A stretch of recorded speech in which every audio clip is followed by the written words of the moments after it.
السلام عليكم. لا تنسوا الإعجاب بالفيديو والاشتراك في القناة تشجيعا لنا لنستمر بنشر المزيد إن شاء الله.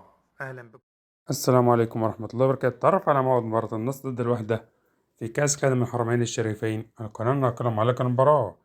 يلعب اليوم فريق النصر ضد فريق الوحدة في إطار مباراة دور نصف النهائي من بطولة كأس خادم الحرمين الشريفين، وتنطلق المباراة في تمام الساعة 9 مساء بتوقيت السعودية واليمن والعراق، 8 مساء بتوقيت مصر، 7 مساء بتوقيت تونس والجزائر والمغرب. وتنقل المباراة عبر قناة SSC HD1 بتعليق المعلق بلال علام. نعمل منكم ترك توقعاتكم عن نتيجة اللقاء وما هي فرص نادي النصر والوحدة في ملاقاة الأهلي والهلال في الدور النهائي.